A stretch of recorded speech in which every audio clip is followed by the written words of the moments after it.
And all right. Well, good. I'm glad we could do this a little bit later of a time for it. So I will invite some folks in. Yeah. Speak sure. Before you're even starting, I'm gonna give my 2 shout-outs that I have. Please, by all means. I got my shout-out for the Arkansas Razorbacks who made it to their Sweet 16. Nice. In the tournament. And my second shout-out is to Mike up in Alaska. He knows who he is. Oh, I know Mike. Yep. And that's where I wanted to start. Alaskan Mike. We call him Alaskan Mike. Is that the best way to call him? Yeah, I don't know what you call him. I think Mike's got a few aliases. I don't know who he is. Well, I know he's got a few aliases, but I mean, hey, we won't call anybody out in this one. We won't put anybody on blast. But he was going through a bit of a rough time there, and I wanted to make sure I said something to him. So. Yeah, I know he's got medical issues, and he seems like a really good dude. So,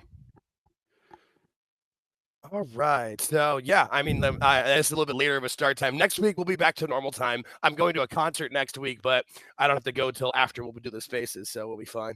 Who are you seeing? It's a band called Refused.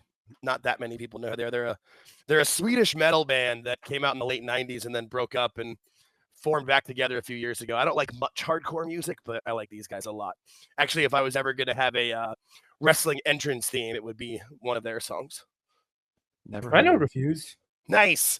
I usually there's at least one or two that does. Yeah, they're doing their last tour ever of the States. They're coming through Phoenix a week from today, so I'm real excited. I've seen them twice, but only at music festivals, so it'd be nice to see them in like an actual venue. Who's that foreign group that played kind of hard music early 2000s, dressed like priests and stuff? Ghost, like priests? Ghost. That's it. Yep. Who said Ghost? Who was that? That's more up my alley. I'm the metal and, well, actually more like brutal shit, actually. I used to work security for a club in Buffalo, and Ghost played there, and I got to work the front, so I was in front of the stage for the show, working the crowd. It's always fun. Yeah, I used to work at a new and used record store back when people bought music. I worked there from like 99 to 04. And that was when they would do like the new music on Tuesdays. So we were open till midnight. So on Monday nights, we would do like a midnight sale where we would line up everybody who wanted to buy the brand new album at midnight. And it was always funny because you could get different crowds, from the metal crowds, the rap crowd, the ICP crowd that didn't shower enough, unfortunately. That was the one crowd that we made them line up outside. We would usually like stake them through the aisles in the store. No, the ICP kids, the Juggalos got to go outside. Sorry, kids. You got to take a shower. Plus, it's security. Hot. So, like, if security is a whole different ball of wax. Oh yeah, no, for sure. Oh my God, very exciting. I could pick up the whole hour and a half talking about security stories. I'm sure you've got a million stories. I'm sure you do. But I did see a guy get absolutely obliterated by Security and Animals' leader show right in front of me. I've seen that. I was never that guy. I'm a very passive individual. I will talk to you once, and then if you don't listen to me, then you're going out the door the hard way.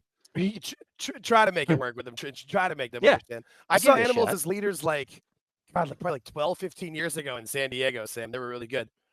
I didn't know they didn't have a singer when I went. They were opening for Under Oath on Thursday, but they were really, really good. I was surprised. That's a weird bill. It was very. Also, it was at a dry venue that my buddy and I didn't know was a dry venue because we weren't from the area. We just drove down kind of randomly to go see him. This will be great. This will be fun.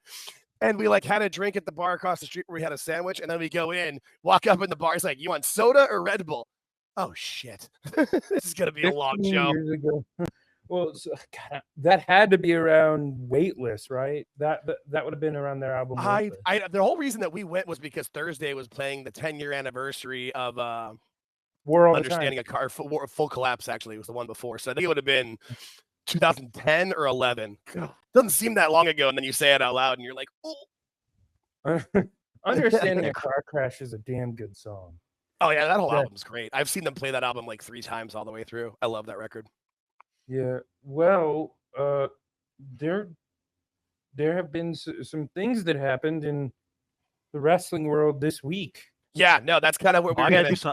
I got to do some follow-up for us here. Please, by all means. George had a few topics he wanted to bring up, which is perfect. I did some digging. And by digging, I mean just looking twice, and that's pretty much it. That's more than most people do. Yeah. Evolution 2 is tentatively scheduled for July 5th at the Mohegan Sun Arena in Connecticut.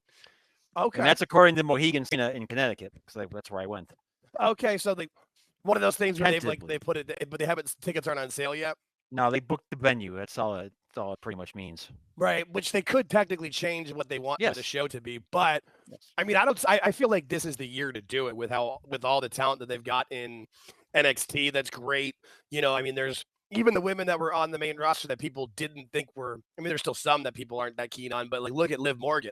Last year, a year before that, not everybody, but a lot of the shitty IWC people were saying how bad she was in the ring, and she's probably the female superstar of 2024. Well, this is why when I talked, remember we talked about Charlotte and Tiffany at WrestleMania? Yeah. And I said that don't be surprised if Charlotte wins. Because if that July 5th date happens to be a thing, they're going to put Tiffy over on that show.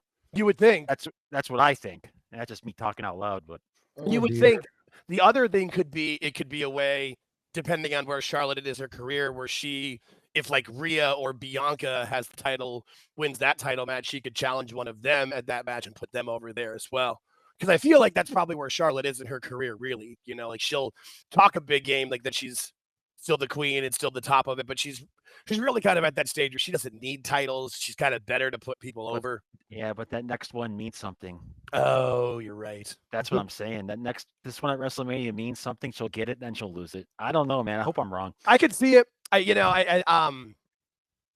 could really see it either way, and that's kind of one of the cool things about where things are in the world of wrestling right now. With all of it, is that it could go either way with pretty much any match on the WrestleMania card. Essentially, there's not really any that are surefire. Like, oh, we know that's happening.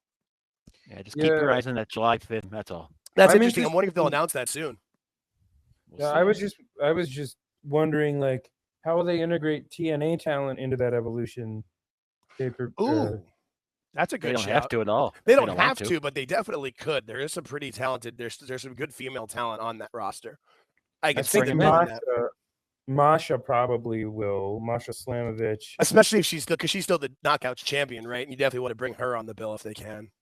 Yeah, she doesn't have X-Pac get the fuck out of here heat either. Like some people in TNA. Yeah, we coming for you, Tessa. If they just do an Evolution too, they might just concentrate on their own people. I mean, I think that they definitely could, especially if they involve the NXT girls, because there's so much talent down there. I'm saying, yeah. That's what they're gonna do. And you're even talking a few months from now, and really a lot of that talent, like literally you can watch them grow from maybe not week to week or show to show, but like I know from when I started really watching NXT in October to where some of the people are, let's say like December, and then now it's leaps and bounds. I mean, there's girls that you thought were like, okay, they could have the talent, they're good, and then you're like, oh no, she can go up on the main roster, she'll be fine. Like when I was picking first it up so much quicker, the guys are. Well, and that's a lot of that NIL talent that's like used to coaching. You know, if you're a college athlete, that means you were basically been coached as an athlete from the time of 10, 12, 13, all through college and learning how to take coaching. So like that's the reason why when the NIL thing first came out initially years ago, I was all for it. I thought it was a fantastic idea because of that alone. Like if you're willing to take, that's always been the biggest problem of guys with Hangman or people in AEW or wherever that I don't need to listen to the veterans. I don't need to take coaching. Yes, you fucking do. If you listen to the coaching and do what they tell you, you will get better. Like I would think of what's her name? The tall girl, Lash Legend. The first time I saw her, she was literally laughable. Like it was embarrassingly laughable in the ring. Today, I'm like, she's ready to go on the main roster. She's fine. She can figure it out. She's strong. She's good on the mic. Like, and that's just taking coaching, taking training. I think a long time ago during one of our discussions, I said she was going to be up with Naomi. Didn't I? Yes. Yeah. Yeah, well, she's got that talent. She's got that ability. She's willing to take the coaching. There's a particular name. Sorry for jutting in. You're good. That's what we're here for. There's a particular name that comes to mind. A particular Irish woman, for those who don't know, may be married to a Grimace. If you follow. That's what I was just going to call him. You beat me to it. But I have a feeling that might be the time we bring Becky back and we take the belt off of Lyra and then move into SummerSlam with... Do what they tell you, you will get better. Like, I would think of, what's her name? The tall girl, Lash Legend. The first time I saw her, she was literally laughable. Like, it was embarrassingly laughable in the ring. Today, I'm like, she's ready to go on the main roster. She's fine. She can figure it out. She's fine. She can figure it out. She's strong. She's good on the mic. Like, and that's just taking coaching, taking training. I think a long time ago during one of our discussions, I said she was going to be up with Naomi. Didn't I? Yes. Well, She's got that talent. She's got that ability. She's willing to take the particular- coaching. There's a particular name. Sorry for jutting You're in. good. That's what we're here for. There's a particular name that comes to mind. A particular Irish woman, for those who don't know, may be married to a grimace. If you follow, That's what I was just gonna call him. You beat me to it. But I have a feeling that might be the time we bring Becky back, and we take the belt off of Lyra, and then move into SummerSlam with a Becky and Lyra feud for that mid-card title. Because I don't think Becky is too protective of having a higher spot on the card. No, Like especially some not now. like some people are. They're in no hurry to bring her back at all. Well, and I could see that also happening because isn't that the Clash in Paris like late August, and I'm sure there's going to be doing much. I know they've already started to announce more European dates leading up to that. If you could get a Raw or a SmackDown in Ireland live there and have that be the main event, holy shit! That would be amazing. Which leads me to another direction here, Jake. Sure. What's up? The foreign crowds. Yeah. Yay or nay? I'm a Because all it is they're getting in their soccer chants. Yeah, no, I'm a big yay on it. Now, granted, the soccer chant is one of the things that makes me I love about soccer, but I just like to see the energy. You know, it's really one of those things where when you see the crowd getting into it and responding to whether it's a promo, reversal, or even sometimes like a cool, even when Jay did the botch out of the ring and then came back and did like the shrug, like that interaction is great. I think eventually, as they keep doing this, it'll kind of come down. It won't, you know what I mean? Like, it won't be as big as it is, but it's fun for sure. Yeah, I find it interesting at times. Like crowd takeovers. Yeah, there's times where it's a bit much, like, where they were doing what's the one in France where they were singing the Phenomenal song for it. But I mean, it's something different. Yeah, that's the thing is not every crowd has been great, but like this recent one in Italy, I thought they were right on it where they needed to be. Like, they were singing along to all the baby faces, they were booing the heels, like they were trying to be part of the show, which really is what you should be doing when you're there. Yeah. Yeah. I have found it funny that some people can't. They're like, how are they able to organize and get these songs and chants going? And I'm like, that's what they do over there. It's not just soccer. They do it for rugby. Yeah. They'll do it for cricket. They'll do it for, that's just part of the lifestyle. I mean, shoot, they just do it at bars. Like, there's so many sing-alongs that happen at bars in Europe. It's just what they do. We're a little bit more reserved with our singing here in America, I guess. Well, and I mean, those European crowds are not like the douchey ROH smart crowds in the early 2010s who were just hijacking shows because they weren't getting their way. Right. It's a cultural thing, and I understand why some American fans are a little perturbed by it, just because, it's the way a lot of people react to cultures they don't understand, especially sports cultures, which, as a sports fan, I'm very much, in tune with that. But like, they're not burying the talent. This isn't like when you'd have a match with like Dolph Ziggler and whatever mid-carder in the 2010s, and they'd be chanting for Eddie Guerrero, for Macho Man. Yeah, that smart crowd shit's gone. Yeah, well, there's some still in the AEW world, but it's really not. It's also one of those things.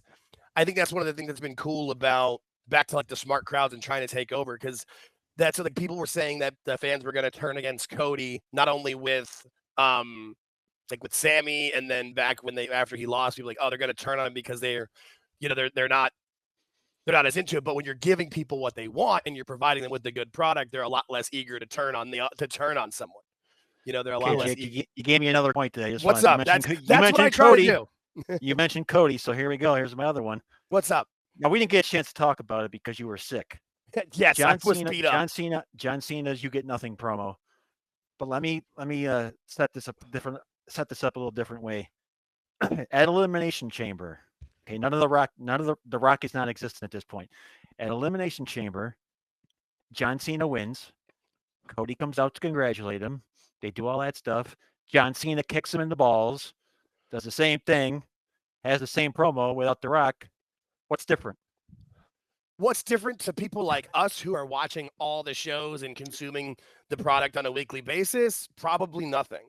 But that wasn't done for us. Like, that was done for that mainstream grab of having The Rock, Cena, and Travis Scott there together, is the way I kind of see it. You know, like, and that's kind of why I'm of the belief that this is something that they've had kind of planned for a while. It's not something that The Rock came in and swooped in and just stole the main event or stole the storyline. I think it's something that they've had in process for a while. And if for some reason Rock couldn't have done it and been there, they still could have had the John Cena moment and they still could have had the heel turn. Because I definitely think he's wanted this heel turn was part of it from his plan from the beginning. But I definitely think that was more for the mainstream to get. What did it get? 200 million views in 12 hours or something across all platforms. Like, that's who that was for, not for us that are here every week. Yeah, because in his promo they didn't mention Dewey at all. Dewey. They didn't mention him. Well, they didn't mention Dwayne. Yeah, no, Dwayne was not mentioned at all, and they didn't need to mention him because it would have made Cena look like a putz. That's what I thought too. That's why when people were like, because I know like Dave and some other people were saying like it was surprising that he wasn't mentioned, or maybe they're changing, you know, they're pivoting or changing midstream or whatever. I think it was just more that was Cena got to have that promo. That's part of that heel turn, was he got to deliver that promo. Which another. So what'd you think overall of the promo? Did you like it? I loved it. I mean, I thought it was great. I liked it how he kept everything aesthetically the same, but the face was different. And then he walked to the ring instead of ran. And it's one of those things where, as we know with Cena, he's become a lot more of a, you know, well-mannered and fully like a great guy, as we've seen in the interviews the last years of whatever who he's been. But there's a lot of truth in what he said. You know, there wasn't full truth, obviously, but that's the best promos, have a lot of truth in them and have a lot behind them. And I watched it 3 times. I thought it was great. And then even the interaction with Cody when he came out. Back to what we were saying about the international crowds, I heard some people before when they announced that Cena was going to be delivering that promo in Belgium, that people were afraid, like, oh, it's not their first language. They might not get it. They might not interact.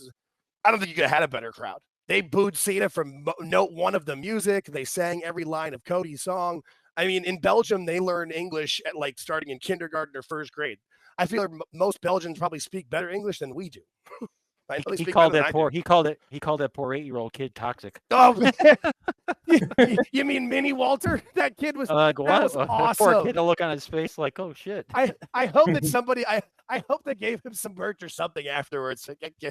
But it's also like that kid's also hooked for life. Like, you got to have a moment with John Cena in front of the world, and literally in front of the world.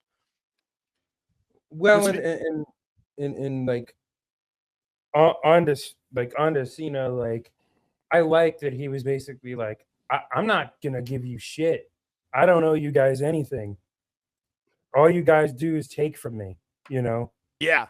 Like, I even love that he like turned it on the people like, oh, you guys that have been because there have been people that have been fans of him the whole time, the people that were kids from the beginning. And I can openly admit it, even as being an older, I was not a full, I guess I was an adult his entire, like the Super Cena run, but I was never in the Cena sucks crowd simply because he shook my hand at a show in 2005 or 6. So from that point on, I've always was a fan of the guy. And so, but it was still funny how he turned it on. Even you guys that buy my shirts and cheer me, it was never enough. And like that was a great heel promo. That was fun. I can't remember who did it on Twitter, but someone put up the John Cena promo and put up the end of Charlie and the Chocolate Factory. Yeah, you get nothing. Good day, sir. That's which the best part of that is, I mean, I'm sure you guys have you heard the story behind the scenes where Gene Wilder in rehearsals and practice, he didn't yell at them like that. He just delivered the line normally. So when he yells at them and screams at them, those are real reactions from the kid and Grandpa Joe. Gene Wilder's held it. And yeah, that's awesome. It's one of my favorite movies of all time. Well, and if that's the direction like they want to go with Cena's character, and I realize that like the IWC is, you know, very clinical and fairly, you know, we tend to overanalyze things, Just a bit. which is why I've stayed out of most conversations about this, because in the case of this, I kind of want to wait and see, just because, you know, we had to wait a week after it happened just 2 for weeks. Cena to come back. 2 weeks. Well, and the thing is too, but that's a good point, because that's that part of like having patience. I'm happy to have the conversation like we are here, where we're talking about what happened, talking about what could happen. The problem is with most of the conversations that you get into with people, because they have no damn patience and they're always just looking to complain. They're telling you what's gonna happen like it's for sure. When people talk like, oh, well, he's just gonna turn babyface, you know, at Backlash or at SummerSlam, or, you know, he'll turn babyface at the end. Maybe. Like, or maybe he has the last show in Boston and he still is a heel, but because it's Boston and Bostonians, my father was from Boston. I love Boston, but let's be real, doesn't have the best reputation as a town sometimes. Like, they could embrace the heel and have it fun and end it as a heel. Like, we don't know. But I think that's my biggest people's complaints of it, is they're talking about what they think is going to happen and what's for sure going to happen. And like, well, it could happen. We don't know. Let's let it play out. Give it at least a minute or two. Yeah, you got to give it some time. Yeah. But you know it's got to come to an end, because you stop it at the end of the year.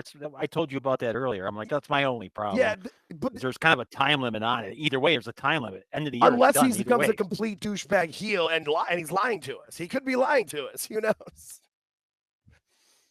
Oh, is that a hand up? Is that Chris?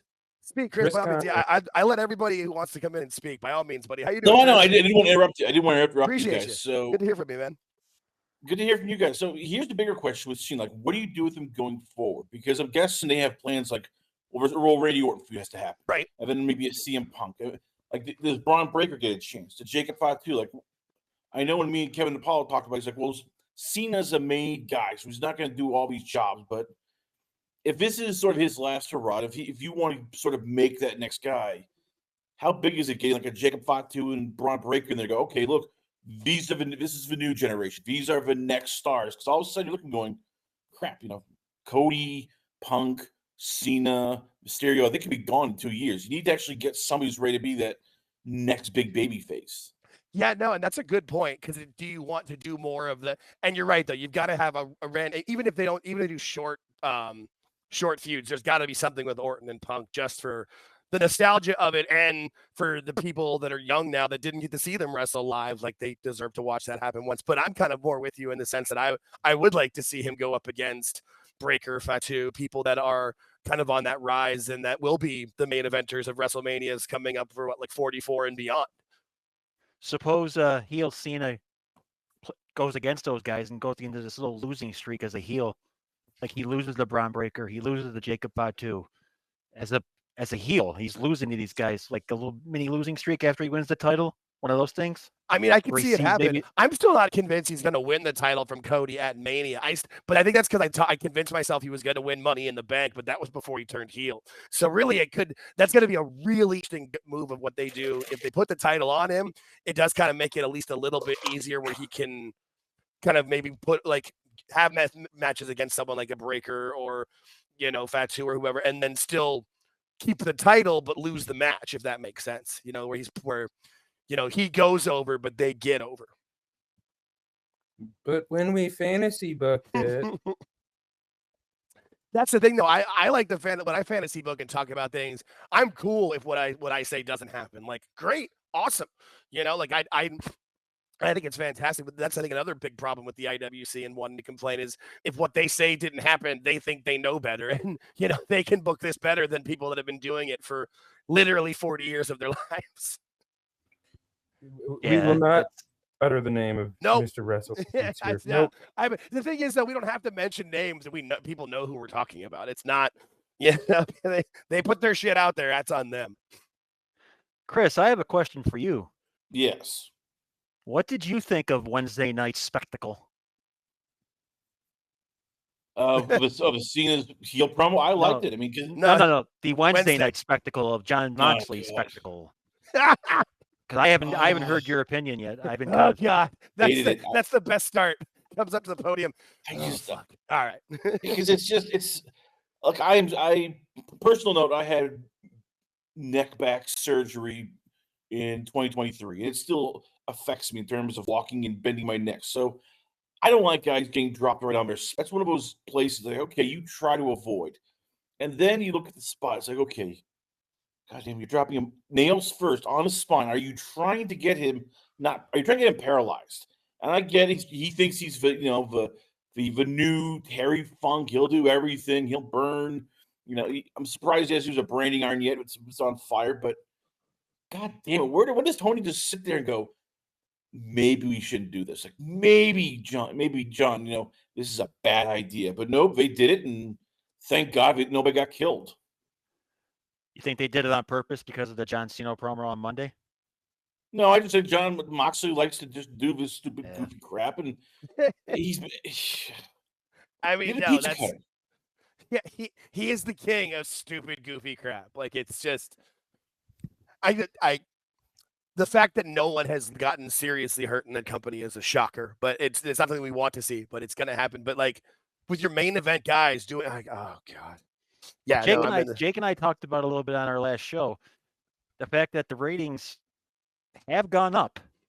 I mean, granted they're in the shits to begin with, but they have gone up. And that segment was one of the better rated segments of the day, the 9 o'clock hour. Which scares the crap out of me. May I offer some pushback though? At the end of that match, they lost those viewers.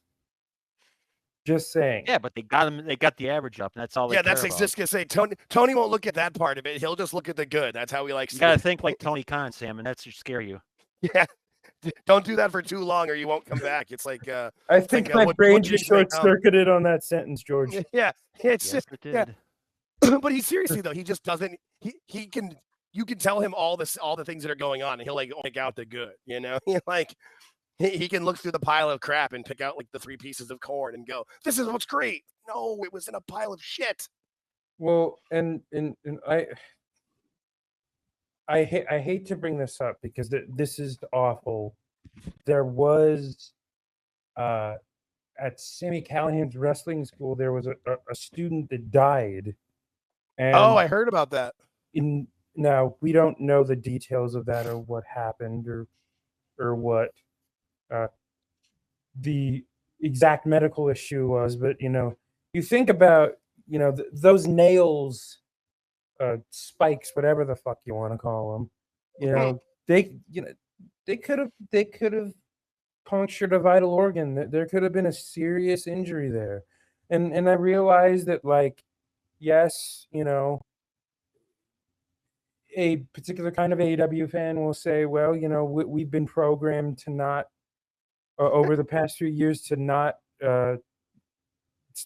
like gore or not like violence in wrestling, and I would say, well, in the wake of that, how does that not pass your mind?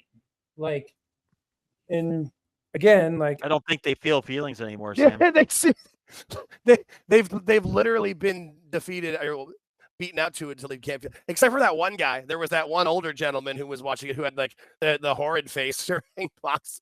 Well, it's just actually turned away. Yeah, no, I first saw it scrolling on my phone because I just wasn't watching because I knew it was going to be a shit show, and I'd watch the highlights later and just oh God, like I couldn't believe it was actually real. Like I thought it was a joke. So next we're gonna see Mass Transit 2.0. Anyway, I mean, the fact that I think of all the crazy things that they've done. I mean, Dante Martin broke his leg. Rey Fenix broke his arm or has dislocated his elbow, and this is just the stuff that we've seen on the channel. Like, let alone when they would record things and be able to edit stuff out when they were doing Rampage and Dark. And I mean, I guess stuff happens on Ring of Honor. I've never actually watched it, but that's just me. No one remembers this, but Rey Fenix and Moxley had a match where did they? Rey Fenix went for a pile driver, dropped Moxley on his head. Then the ref didn't stop it, and Phoenix picked him up again to try and redo the spot and put him on his head again. Did happen. Yeah. Oh my God, I completely forgot about that. That totally fucking happened, and it was Rick Knox, right? The corpse referee. God. Think of what we've had here. We've had Adam Cole's broken his ankle. Anthony Henry broke his jaw. Both Hardys have gotten concussions.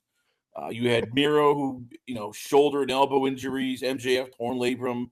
Ricky Ortiz, Starks broke torn his neck. pectoral. You just, I mean, you look at it's like how it is surprising. Like somebody has not died yet there. I mean, it's just like either stupidity or just dumb luck, but nobody has died yet right now in AEW. And I'm still waiting for them to do a scaffold match. That Darby and Mox are going, Oh that'd be no. pretty cool. I mean, every time they've gone to either Tennessee or any of the old Tennessee or Carolina's places, try to relive the past because that's what Tony wants to do.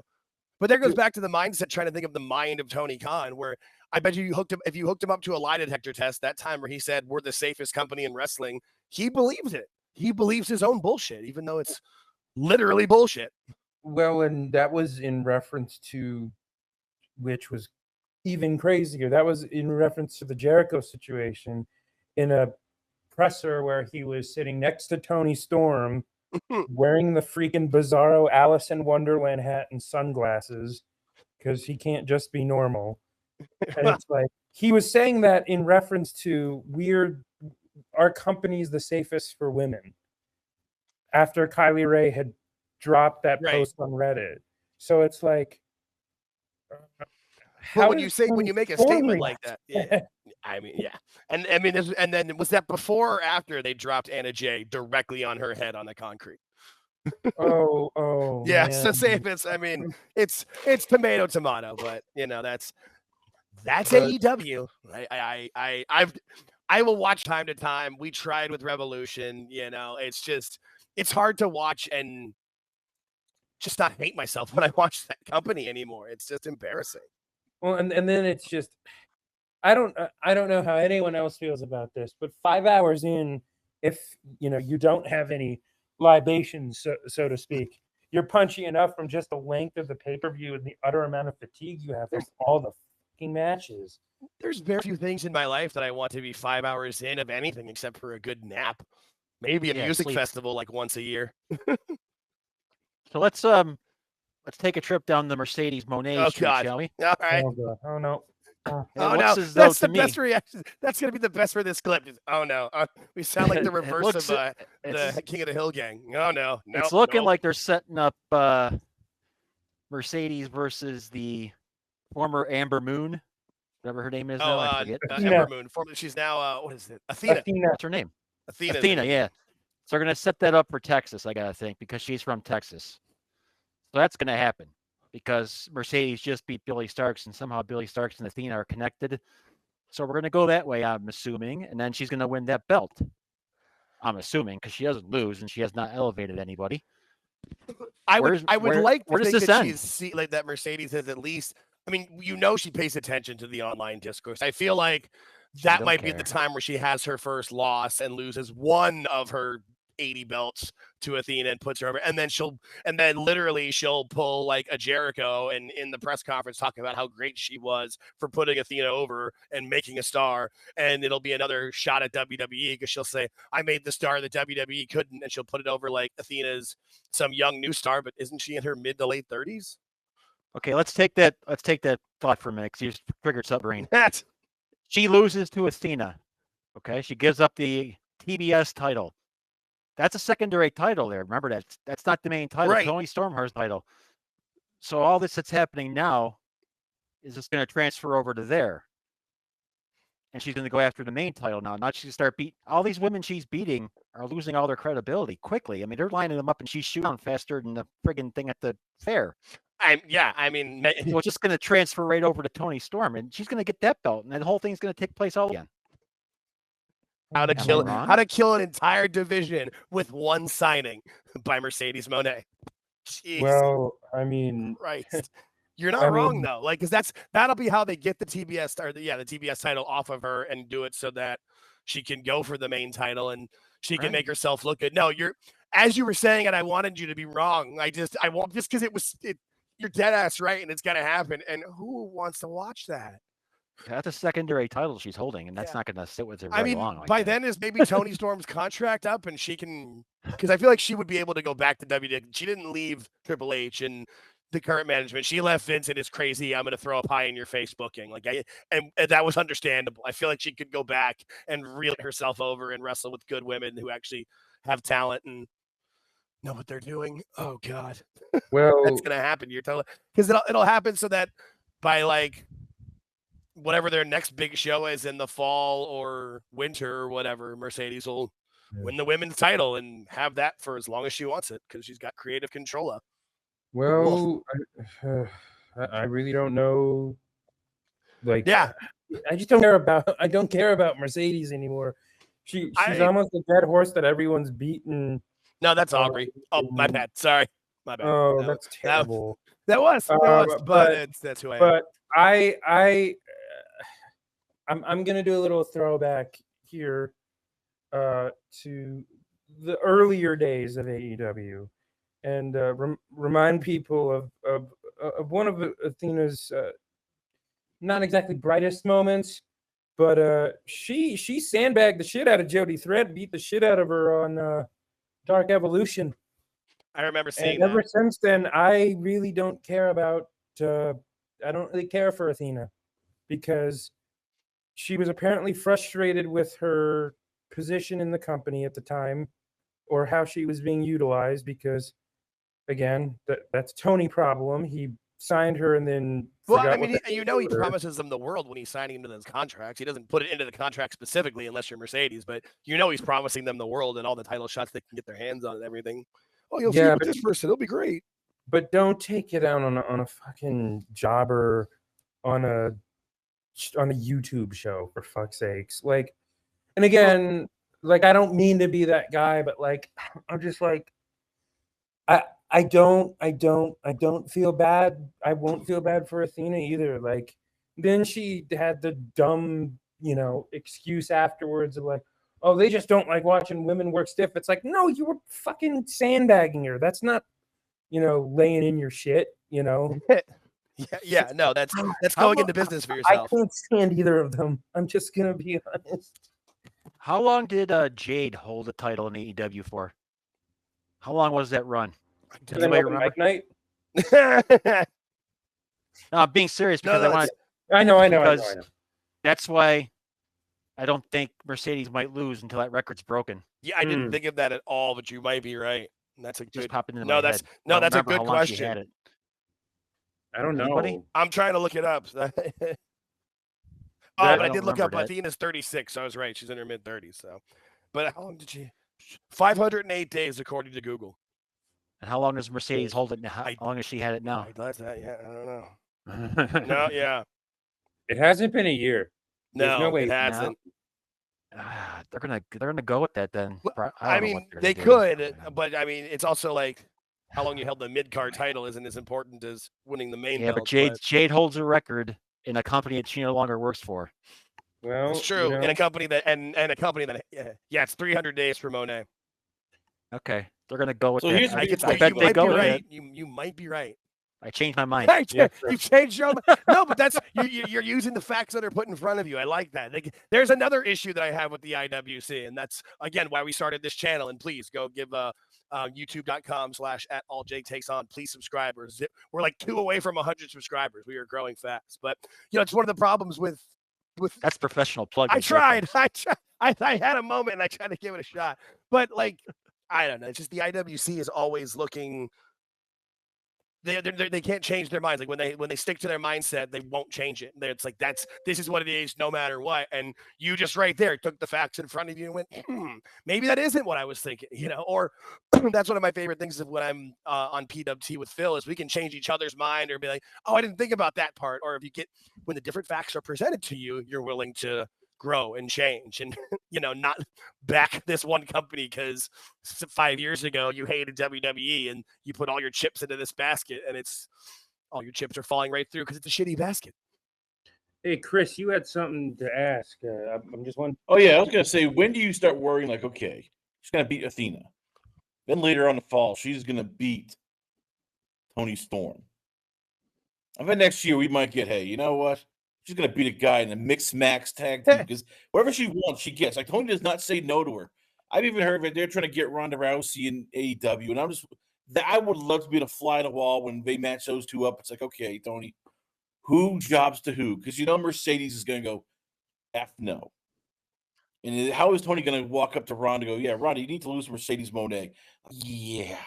Yeah, I would see that, and I feel like Mercedes probably has it more in her contract. I would see her beating Ronda Rousey sooner than I would see her beating a guy. But that's just mostly because I don't think TNT would want that on their television.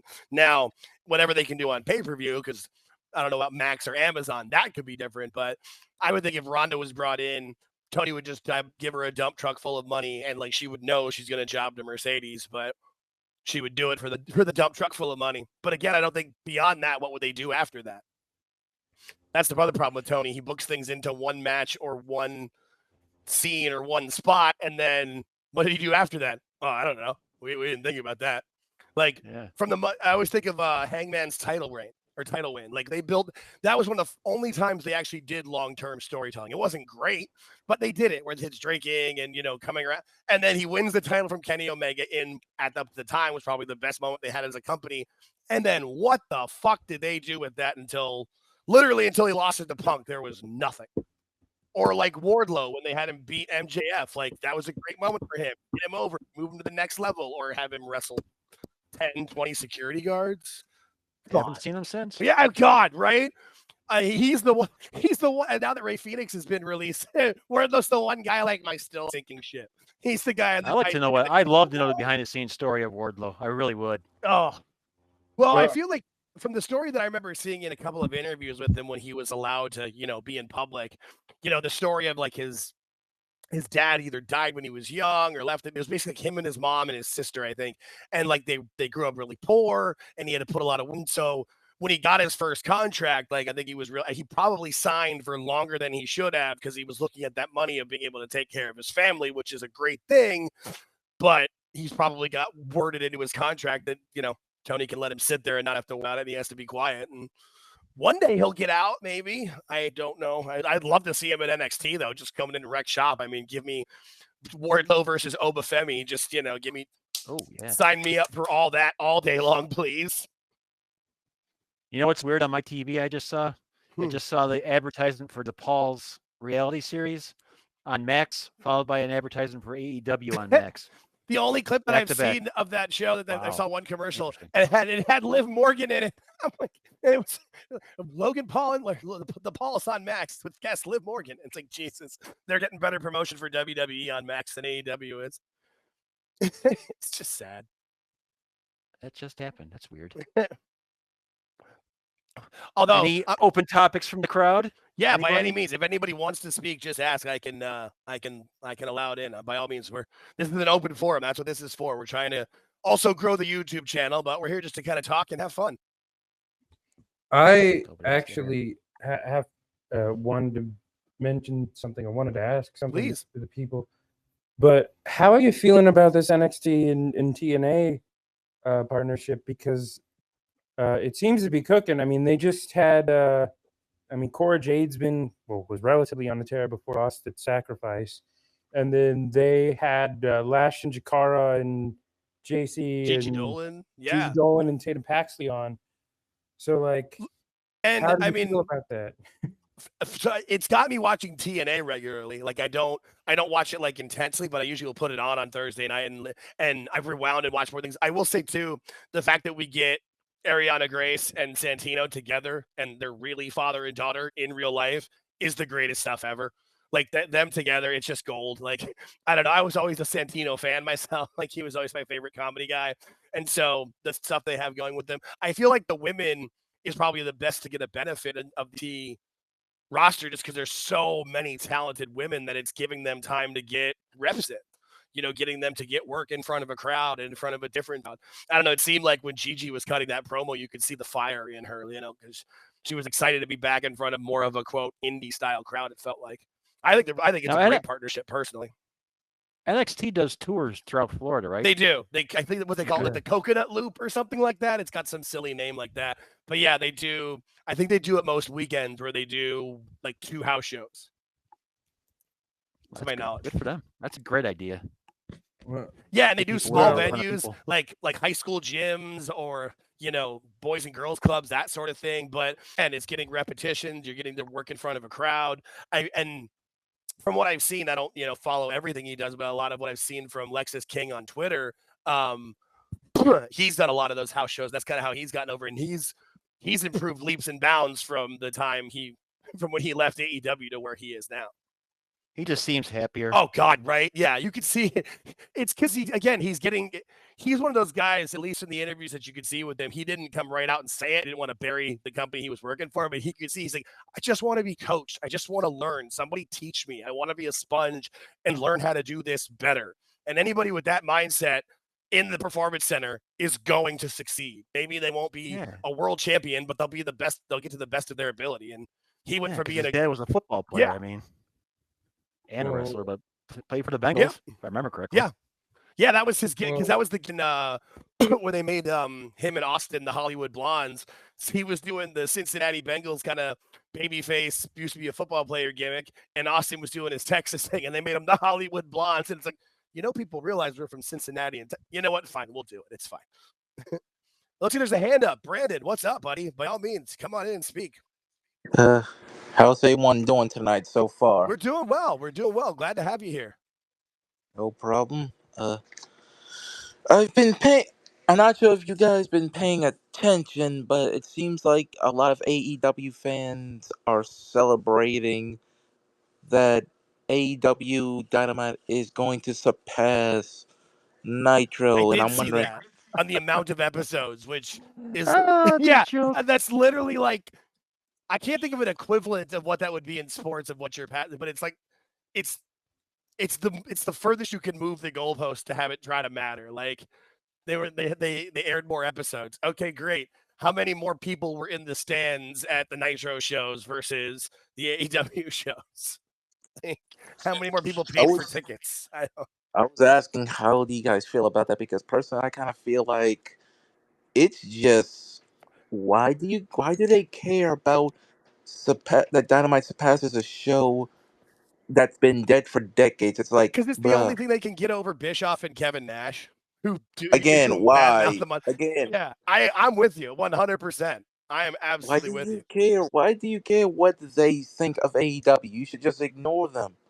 Do you hear WWE fans complaining if someone criticizes the show? They just like, okay, moving on. Right. And not everyone's gonna like every little part. But brother, you nailed something that I was saying literally from the beginning of AEW of just focus on your own shit. Focus on your own show. Focus on your own house. Get your stuff going as best as you can. But they were always gotta throw shots at WWE, throw grenades and try to, have a little war and beat WCW when your numbers weren't comparable. And how did WWE actually beat WCW? It wasn't that they were always talking about them or undercutting them on TV. They tried that with the Billionaire Ted skits. They didn't work. What happened? Their shows got better. Austin versus McMahon. They figured out how to write storylines and get it to actually be entertaining. And then what happened?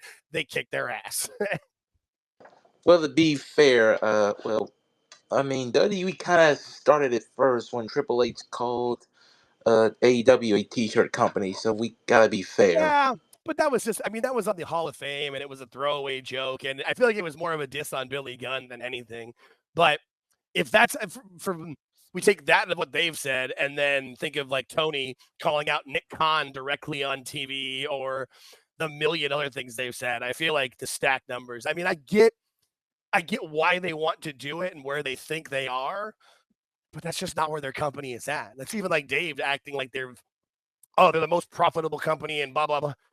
How much money have they spent? Have they actually turned a profit? That was the whole point of Bischoff's success with WCW, was that he just wanted to turn $1 in profit. They ended up turning, 30 million and 60 million, and then lost it all eventually. But we're just talking about the success there.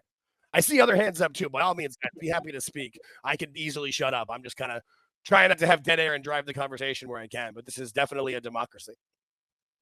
I had a sports reference. It's like back in the day when Jets fans would beat the Pats every once in a blue moon and talk mad shit on social media about it afterwards. Right. It's like, yeah, but the Pats have won how many Super Bowls and you Right, can't but even yeah, make the playoffs? and they're what 10-2, and you're 3-7. So maybe just no. That's a good yeah. It's celebrating what you can, but why? I just don't. And I mean the reason like that's they feel like this is their win over Eric Bischoff or their win over Kevin Nash because they tell the truth about what they see on AEW, and that It's definitely more against Bischoff. yeah, I no, think. for sure. Yeah. It's like it's almost 100% against Bischoff. I just know Nash has said things too, and wanted to give him a shout out because I do love. I don't watch this show regularly, but I love watching the clips. Well, then you'd think that AEW fans would be happy when he took shots at Logan Paul and was like, he's not one of the boys. What are you talking about? Logan Paul isn't one of the boys. He's just a fucking celebrity. Yeah, he did say that. Brandon, go ahead.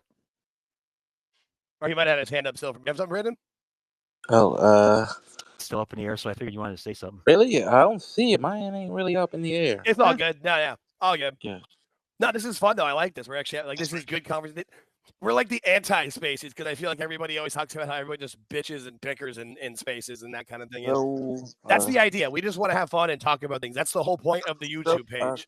So by all hold means, up. please watch our videos. Go ahead. Hold up. We're gonna drop. Hold up. Yeah, what's up? I'll be right back. Hold up. I need to show you something. I feel like. Oh, Hold up. I just need to find a clip. oh Can we see man, things on here? what was that? Can we actually see things I think it on will here? go. There's like a thread in the actual spaces that can do. As far as I can tell. Again, I'm still kind of learning how this all works. All modern technology to me. Right? Hey, we making it work. We're learning and having fun. Like professionally unprofessional or unprofessionally professional, whatever you want to say. No, this is For cool though. those I'm glad to be able to do this and hopefully gain us some subscribers and at least get viewers for it because I will definitely be using this as content for the page. For those who care, LFG was on tonight. Yeah, I'm gonna. I haven't been watching it. I feel like I should, but I just haven't had the time for it. I am gonna watch. I watched Rivals and the Greatest Moments though. That's what I'm gonna watch after this.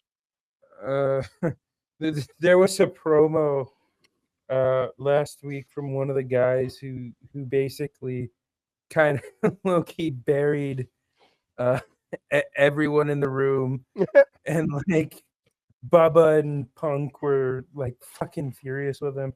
But then again, it's like whenever I see Bubba get irritated with that, I'm like, Bubba, you're one of the biggest shit talkers in the world, man. I mean, hey, like, you gotta get yourself noticed. If it gets you noticed, it works, right? well, and then That's my understanding of the situation. Well, yeah, and then I mean, in Punk's case, he's probably like, okay, now, if I wanted to, I could enter into this situation, but I'm not going to enter into this situation because I could do some real damage to this kid. but yeah, I mean, it's really fun. One of the Usos, what is it like? Their cousin, the former Scott Cousin, Putter, uncle, there's so wrestled many. One tonight. of their family members. Yeah, she wrestled tonight. She looked good. Sadly, she beat Serena Lynn. I'm pretty excited for. I see what Brandon just shared. I don't know if everybody else can see in the spaces. I can see it where it's the Pete Dunne and Trent Seven where they do the Triple H water spit. I saw that earlier. If I click it, will that show it to everybody? I don't know. Oh, so the reason I showed it is look at the quote tweets.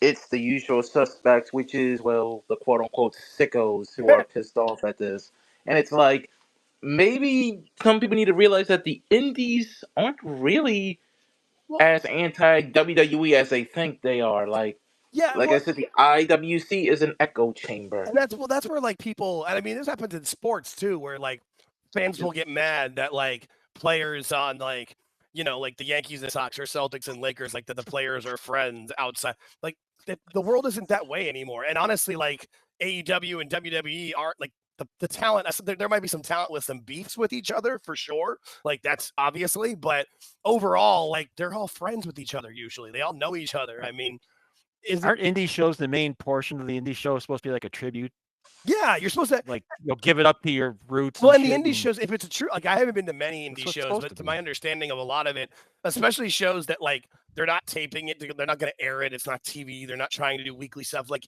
it is literally just fan service. They want people to go home happy because that's all you're presenting to. You're not trying And to that's further what that storylines. did. Yeah, it's just a good That's what time. that did.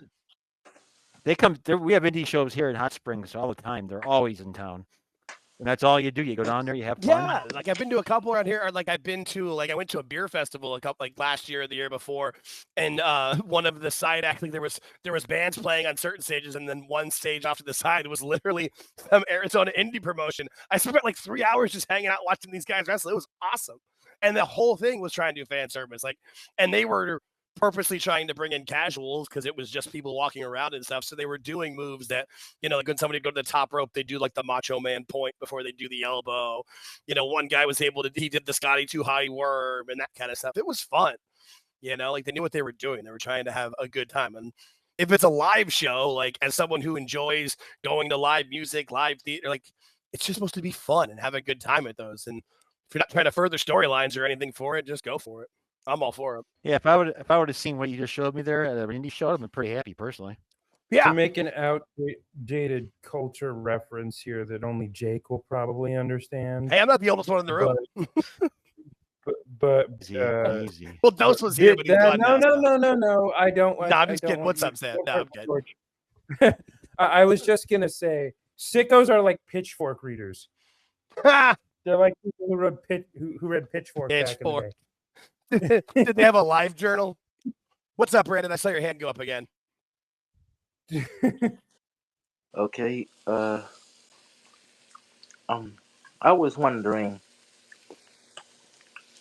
how do you feel about WWE doing like this live tour to the road to Clash at the Paris, which also is pretty much unfortunately counteracting AEW because Forbidden Door is on the same day. It's pretty much on that time. Yeah. I mean, I saw that there was I know they were doing like Forbidden Doors like the weekend before or whatever, and the WWEs will have house shows in England at the same time. I mean, I'm sure there's a part of them that's not upset that they were counter promoting them, but that definitely isn't the reason they were doing it. I don't think it's kind of similar to the tour they're doing now, where you can only book certain venues at certain times. And once they lock down Paris to be the Clash show this year, because obviously this is 3 or 4 years in a row they've done a Clash at whatever and done it over in Europe because there's a million castles over there, so it's easy to do. He just booked the shows around it. And I don't know how great people are with geography, but I lived in London for 6 months. To get from London to Paris, it's like an hour-long train ride under the channel. It's super quick. So you're really close in those areas. And they're also doing like Manchester and Liverpool along with London. So, I mean, I'm sure they're not upset that they're counter-promoting it, but I don't feel like it was that on purpose. Well, they're doing that with the European thing, and they're also touring Tekker and the All-In thing. So this is called the wrestling. This is called doing business, folks. Yeah, it's called here's screw the other over your thing opponent too. wherever you can. Yeah, I mean, hey, you want to call yourself a challenger brand? You want to call, if I was Triple H and WWE, I'd be like, oh, you want to call us the Harvey Weinstein? Like, there's certain things that they've said where, again, if they just focused on their own shit, got their shows doing as well as they could, don't worry about anything else. Like if you want to make certain references to what's going on in the world, like, with Dustin and Cody, okay. But to constantly be trying to take shots and constantly trying to one up or having Mercedes talk about, oh, well, I don't want to say what talent I would like because the other place will gonna come out. It's one of those things where if they would just focus on their own world, they would probably be better off in that own world. But they keep poking the bear, and then they get upset when the bear comes back with all 4 claws and hits them across the face. Like, you're the one who poked the bear with the stick. It's not my fault that the bear, scarred your face. I know. It is what it is. I'm all for it. I grew up in the 90s I grew up in the Attitude Era, so I'm totally fine with companies taking shots at it. I just feel like there's times to be doing it, like when you're closer in battle, when it's not, the movie 300, but you're gonna lose and by a lot. But come on, Jake. Come on, that's not fair. I mean, that's not very fair. I mean, like, why can't they just let AEW have their own show? Even though my career only exists because And that's I'm another married thing to too, is like them Victor. people trying to compare the Lex Luger thing where they, WWE didn't want him on their TV to Sting being on theirs. Again, like it would only elevate AEW to have Sting on the biggest promotions TV. But again, they think they're neck and neck, but they're not. Well, and then like, and Phil pointed this out after what was it when he shared Mike Gilbert's post, when he quote tweeted Mike Gilbert's post. He said, "Guys, it's not about WWE and AEW. It's about Lex." Yeah. Like But to my understanding of a lot of it, especially shows that like they're not taping it, they're not going to air it, it's not TV, they're not trying to do weekly stuff. Like it is literally just fan service. They want people to go home happy because that's all you're presenting to. You're not trying to further storylines. Yeah, it's just a good time. They come there. We have indie shows here. We have indie shows here in Hot Springs all the time. They're always in town. And that's all you do. You go down there, you have fun. Yeah, like I've been to a couple around here. Or like I went to a beer festival a couple like last year or the year before, and one of the side acts, there was bands playing on certain stages, and then one stage off to the side was literally some Arizona indie promotion. I spent like 3 hours just hanging out watching these guys wrestle. It was awesome, and the whole thing was trying to do fan service. And they were purposely trying to bring in casuals because it was just people walking around and stuff. So they were doing moves that, like when somebody go to the top rope, they do like the Macho Man point before they do the elbow. One guy was he did the Scotty Too High worm and that kind of stuff. It was fun. Like they knew what they were doing. They were trying to have a good time. And if it's a live show, like as someone who enjoys going to live music, live theater, like it's just supposed to be fun and have a good time at those. And if you're not trying to further storylines or anything for it, just go for it. I'm all for it. Yeah, if I would have seen what you just showed me there at an indie show, I'd been pretty happy personally. Yeah. To make an outdated culture reference here that only Jake will probably understand. Hey, I'm not the oldest one in the room.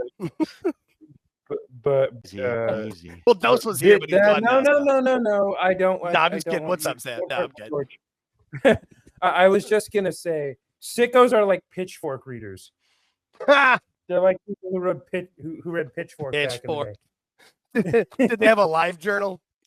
What's up, Brandon? I saw your hand go up again. Okay. I was wondering,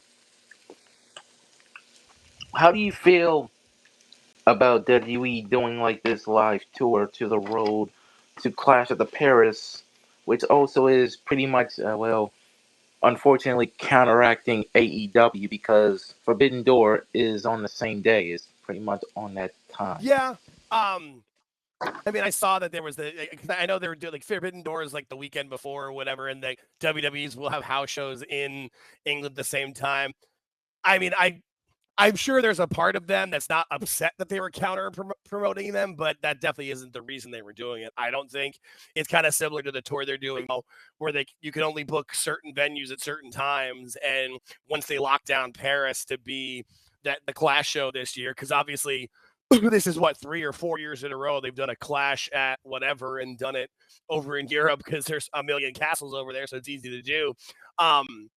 He just booked the shows around it. And I don't know how great people are with geography, but I lived in London for 6 months. To get from London to Paris, it's like an hour-long train ride under the channel. It's super quick. So you're really close in those areas. And they're also doing like Manchester and Liverpool along with London. So, I mean, I'm sure they're not upset that they're counter-promoting it, but I don't feel like it was that on purpose. Well, they're doing that with the European thing. And they're also touring Tekker and the All-In thing. So this is called the wrestling. This is called the business, folks. Yeah, it's called here's screw the other over your thing opponent too. wherever you can. Yeah, I mean, hey, you want to call yourself a challenger brand? You want to call, if I was Triple H and WWE, I'd be like, oh, you want to call us the Harvey Weinstein? Like, there's certain things that they've said where, again, if they just focused on their own shit, got their shows doing as well as they could, don't worry about anything else. Like if you want to make certain references to what's going on in the world, like, with Dustin and Cody, okay. But to constantly be trying to take shots and constantly trying to one up or having Mercedes talk about, oh, well, I don't want to say what talent I would like because the other place will going to come out. It's one of those things where if they would just focus on their own world, they would probably be better off in that own world. But they keep poking the bear and then they get upset when the bear comes back with all 4 claws and hits them across the face. Like, you're the one who poked the bear with the stick. It's not my fault that the bear scarred your face. But It is what it is. I mean, I'm all true. for it. I grew up in the '90s I grew up in the Attitude Era, so I'm totally fine with companies taking shots at it. I just feel like there's times to be doing it, like when you're closer in battle, when it's not, the movie 300, but you're gonna lose and by a lot. But come on, Jake. Come on, that's not fair. I mean, That's not very fair. I mean, like, why can't they just let AEW have their own show? Even though my career only exists because I'm married. And that's another thing too, is like them daughter. people trying to compare the Lex Luger thing where they, WWE didn't want him on their TV to Sting being on theirs. Again, like, it would only elevate AEW to have Sting on the biggest promotions TV. But again, they think they're neck and neck, but they're not.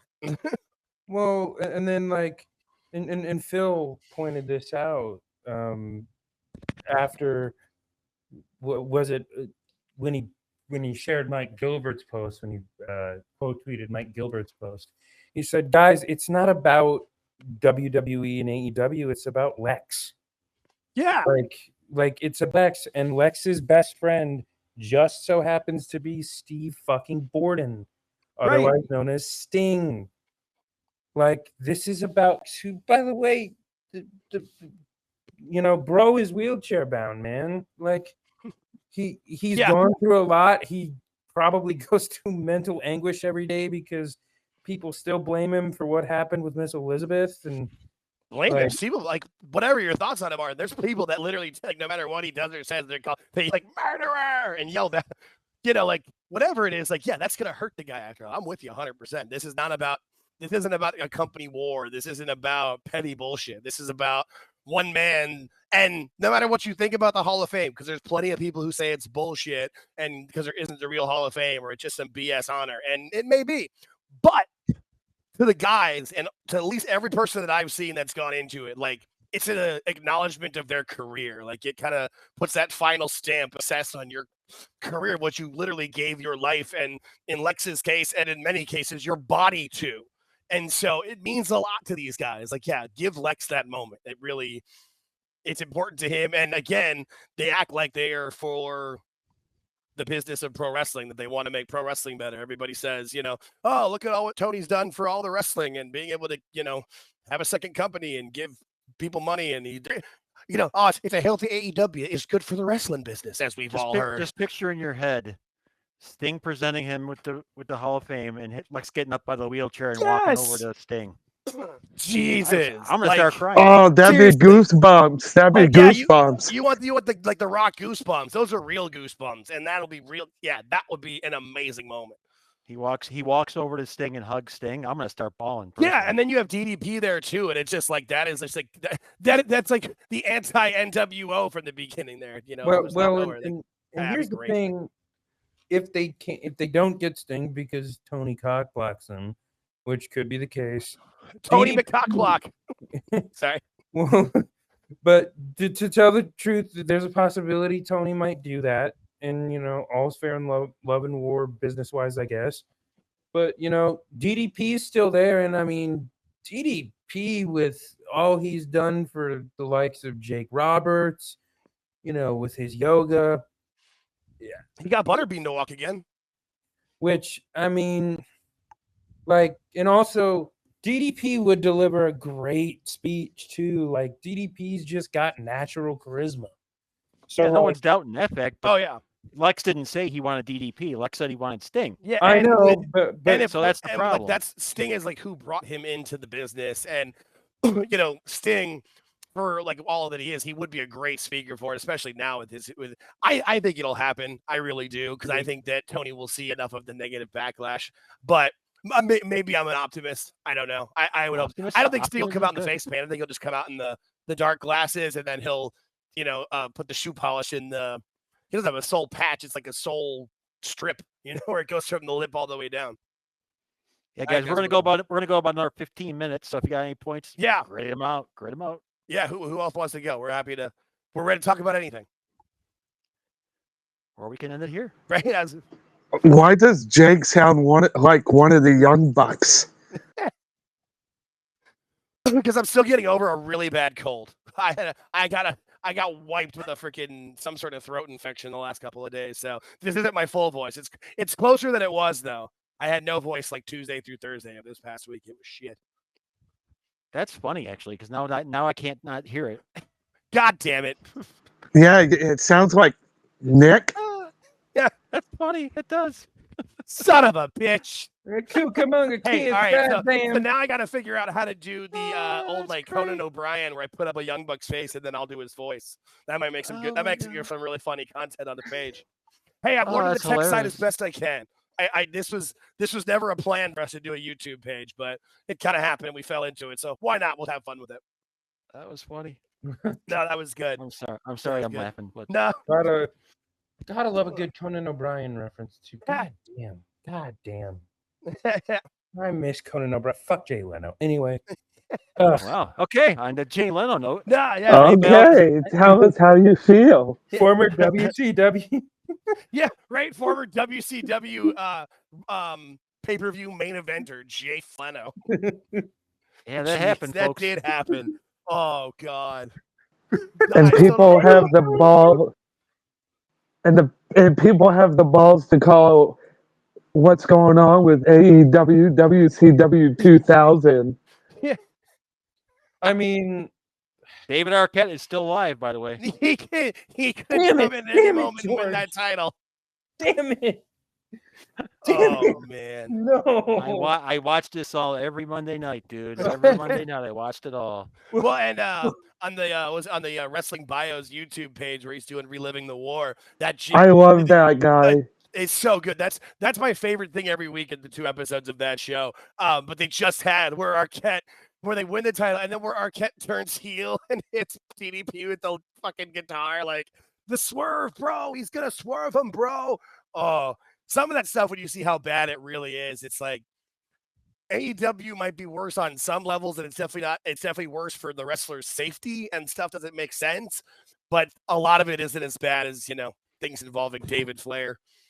And we actually huge see the erection. beginning of it when it starts coming up, and then you watch it going down, and you know what happens at the end. It's scary. Well, Yeah. I mean, Mongo McMichael, guys. Steve Mongo McMichael. There's hey, NFL Hall of Famer Steve Mongo McMichael, by the way. God, man. Don't drink your coffee when I'm talking to you, boy. Yeah. The bulldog. Talking to you, David boy. And then he had the dog. What was the little dog? Fifi? Was that the dog's name? I don't remember. Oh, man. Oh God. If you were to go down the list of just the mess of like WCW in 2000, Carl Malone. Yeah. Dennis Rodman. Was it in 2000 when they had James Brown come out at the Cow Palace? At 99. They had that too at one of their pay-per-views. That was 2000. There it is, man. Yeah, that guest list of WCW 2000 is, woof, that's like the worst episode of was it Hollywood Squares ever? It's that list of people. Good Lord. How about the constant Jeff Jarrett pushes too? Yeah, why not? He broke 1,000 guitars, never drew a dime. The man cut the same promo every time he come out. I am the chosen one. I have all the stroke. Hold up the guitar. Woo. God, Slap nuts. Slap nuts. Yeah. And then, yeah. I did like when he hit Beetlejuice with the guitar. Oh, That's funny. That was funny. I feel like that was one of the first ever like viral GIFs.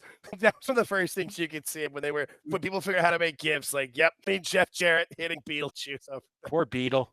Oh my God. I mean, hey, he made it work for as long as he could. Still, one of my favorite things ever was that celebrity panel they had for the judges the one time. Jason Hervey, the Penthouse Pet Girl. Oh God, yes. 2 other people I don't remember, but I think the other ones were wrestlers. I think the other ones were actual like older one was wrestlers. the commissioner guy. I can't remember his name. Oh well. Oh, Maybe man, never- Jason Penthouse Hervey. Pet Girl, no idea what the fuck was going on. Maybe never forget Judy Bagwell on a pole. No, on a forklift. On a forklift. Judy Bagwell on a forklift. Viagra on the pole, bro. Viagra. Or the poles that they had where they put up too high and no one could actually reach it. And they had to like jump up for them. Or like, was it like the Four Corners one where Booker T and like the belt popped out of the box? Like, oh, just Electrified. Yeah, another one that's a gift is when he hits one of the boxes and Scott Hall's picture and he's like, "Are you fucking kidding me?" That's another gift. Yeah, just Somewhere along the lines, you look back in history and it becomes a, fool me once, shame on me. Fool me twice, shame on you. Fool me 3 times, shame on us all. That's the whole story of WCW. and then just repeat, rinse and repeat. They would just change leadership and do it again and do it again.